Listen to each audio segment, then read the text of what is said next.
하나님의 율법책이 낭독될 때에 그들이 통역을 하고 뜻을 밝혀 설명하여 주었으므로 백성은 내용을 잘 알아들을 수 있었다.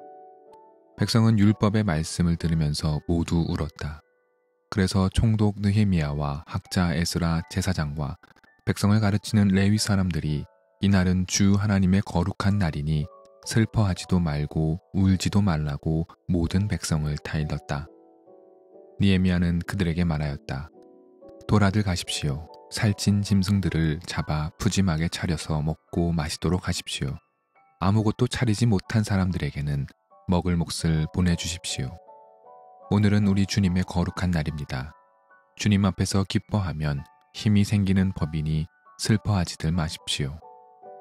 느헤미야기 8장 8절에서 10절 말씀. 느헤미야의 주도로 성벽 공사가 마무리되었습니다. 이제 귀한 이스라엘 공동체는 더 이상 나그네가 아니라 엄연히 정착지의 이주 백성들이 된 것입니다. 백성들은 각자의 재주와 역할을 갖고 각 처소에서 공동체를 일구어 나갔습니다. 제사장들은 제사 업무를 시작했고 상인들과 농부들은 각자 제 할 일을 시작했습니다. 귀한 이스라엘 공동체가 살아가는 모습들은 각자 달랐으나 이들의 마음은 모두 하나였습니다. 다시는 하나님 앞에 죄를 짓지 말고 경건하게 살아가자였습니다. 오늘 우리의 본문은 귀한 이스라엘 공동체의 신앙의 다짐을 가장 잘 보여주는 대목이라고 할 수 있습니다. 바로 학자 에스라의 주도로 온 백성에게 율법이 낭독된 위대한 사건이 벌어지기 때문입니다. 귀한 이스라엘이 각 지역에 살고 있다가 7째 달이 되었을 때의 수문학 광장에 모였습니다. 이들이 모인 이유는 다름 아닌 주님의 율법을 듣고자 함이었습니다. 오늘 본문 1절이 묘사하고 있는 장면입니다. 여기에 사소하지만 중요한 대목이 나옵니다. 우리는 흔히 학자 에스라, 즉 귀한 이스라엘 공동체의 지도자들이 주도적으로 백성들을 소집해 율법을 전하고 가르친 것으로 알고 있으나 오늘 본문 1절에서는 분명히 백성들이 학자 에스라에게 율법 듣기를 먼저 청했다는 사실입니다. 율법을 듣고 공부하며 스스로 신앙을 갱신하는 모든 과정이 특별한 지도자들의 몇몇에 의한 주도가 아니라 백성들에서부터, 그러니까 아래에서부터 올라온 개혁과 갱신 운동이라는 점에서 매우 중요합니다. 신앙의 개혁 운동이 아래에서부터 시작되었다는 점은 정말 중요합니다. 역사적으로 놀라운 갱신 운동은 모두 아래에서 시작되었기 때문입니다. 물론 지도자들의 몫이 필요치 않다는 말이 절대 아닙니다. 참된 개혁은 앞선 자와 또 함께하는 자 모두가 중요한 법인데 무엇보다 보통 사람들이 회개하여 돌아서지 않는다면 역사적 변혁은 일어나지 않았기 때문입니다. 18세기의 웨슬리의 영적 대각성 운동도 웨슬리의 말씀을 들은 당시 영국의 민중들이 스스로 겸비하여 온갖 악습을 끊고 하나님 앞에 나아왔던 사건임을 우리는 기억합니다. 말씀 듣기를 청했던 귀한 이스라엘 공동체의 평범한 사람들의 마음이 참 소중합니다. 백성들의 요청을 받은 학자 에스라는 율법책을 갖고 회중 앞에 나아갑니다. 거기에는 남자와 여자, 노인과 소년을 막론하고 걷고 들을 수 있는 자가 모두 나왔다고 말씀은 기록하고 있습니다. 그리고 수문학 광장의 새벽부터 정오까지 학자 에스라가 큰 소리로 율법서를 낭독했습니다. 모든 백성은 그 소리에 귀를 기울였습니다. 참으로 장관입니다.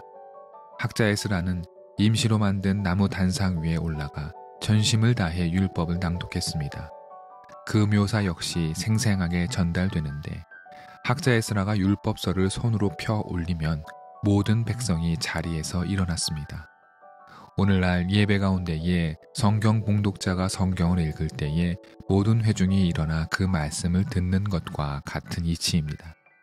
이들은 스스로의 자리를 털고 일어나므로 하나님의 말씀에 집중하겠다는 의지적 표현을 몸짓으로 나타낸 것입니다.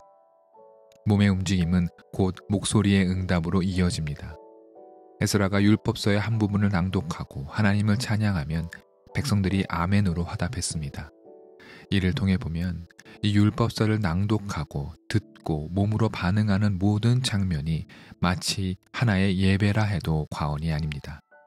귀한 이스라엘 공동체에게 오늘의 율법 낭독은 그 자체로 하나의 예배이자 영적 경험이 되는 셈입니다. 율법 낭독이 계속되고 백성들의 화답 역시 계속되는 동안에 흥미로운 표현들이 나옵니다. 7절 하반절과 8절의 내용입니다. 백성들이 제자리에 서 있는 동안에 그들에게 율법을 설명하여 주었다. 하나님의 율법책이 낭독될 때에 그들이 통역을 하고 뜻을 밝혀 설명하여 주었으므로 백성은 내용을 잘 알아들을 수 있었다. 레위 사람들이 백성들이 서 있는 동안에 율법을 설명해 주었고 율법책이 낭독되는 동안에 그들이 통역을 하여 백성들이 잘 알아들을 수 있도록 했다는 구절이 나옵니다. 설명과 통역이 되었다는 부분을 주목할 필요가 있습니다. 우선 통역이 필요했다는 점을 미루어 볼 때 귀한 이스라엘 공동체 가운데에 전통 히브리어 즉 유대인들의 모국어에 서투른 사람들이 적지 않았음을 보여줍니다. 포로 생활과 이주 등을 거치며 모국어보다는 당시 많이 통용되었던 아람어를 더 익숙하게 사용하는 사람들이 많았음을 보여줍니다. 따라서 아람어를 쓰는 귀한 세대는 히브리어 낭독의 율법을 제대로 이해하기 어려웠을 것입니다. 이때 레위 사람들이 나서서 히브리 율법을 아람어로 설명해주는 대목이 바로 이 지점입니다. 자기 민족의 정체성인 율법의 내용을 알아듣지 못함은 참으로 슬픈 일입니다. 그러나 이스라엘 공동체는 이들을 배제하거나 타박하지 않았습니다. 양쪽 언어를 사용하는 사람들이 나서서 히브리어가 약한 사람들을 도운 것입니다. 율법을 듣는 것이 특정 언어를 사용할 수 있는 사람들만 할 수 있었다면 이는 일종의 특권이 되었을 것입니다. 언어에 따라 차별과 차등이 가능했을 수도 있습니다. 그러나 귀한 이스라엘 공동체는 모두가 한 마음으로 율법을 들어야 한다는 것을 마음 모아 알고 있었습니다. 언어 차이에 따라 누구도 율법 듣기에서 배제될 수 없음을 그들은 몸소 실천한 것입니다. 백성들은 율법을 들으면서 많은 이들이 눈물을 흘렸다고 기록합니다. 율법은 말 그대로 하나님께서 정하신 각종 율례와 규례 등을 담고 있습니다. 장르라는 특성으로 보면 눈물을 흘리게 할 요소가 상대적으로 적을 것입니다. 율법은 시나 문학이 아니기 때문입니다. 율법 그 자체가 사람들의 감정을 건드리는 요소가 있을 리 만무합니다. 그럼에도 불구하고 이들이 눈물을 흘렸음은 무엇을 의미할까요? 율법을 들으며 그들은 자연스레 하나님께서 그들의 민족을 얼마나 사랑하셨는지를, 또 그럼에도 불구하고 하나님의 사랑을 그들이 또한 얼마나 무시해 왔는지를 이들은 율법을 들으며 자각했을 것입니다. 하나님 앞에 죄송한 마음에 이들은 그저 눈물을 흘릴 수밖에 없었습니다. 왕국이 멸망하기 전 남유다의 사실상 마지막 개혁 군주였던 요시야가 성전에서 발견한 율법책과 그것을 들었을 때에 눈물을 흘리며 통탄했다는 기사를 열왕기를 통해 읽은 바가 있습니다. 이와 비슷한 감정을 지금 귀한 이스라엘 공동체 역시 느끼고 있는 것입니다. 율법의 조항조항마다 담겨있는 하나님의 사랑을 우리는 얼마나 무시해왔는가. 이들이 느낀 하나님 앞에서의 부끄러움은 그저 눈물을 흘릴 수밖에 없게 만들었을 것입니다. 낭독되는 율법을 들으며 백성들은 아멘으로 화답하고 서로 통역하며 율법 듣기를 도와주며 회한의 눈물을 흘리는 거룩하고 아름다운 장면의 연속입니다. 낭독을 마치고 난 후 여전히 눈물을 흘리며 가슴을 치고 있는 백성들에게 느헤미야는 말합니다. 돌아가시오. 가서 맛있는 음식을 먹고 힘을 내시오.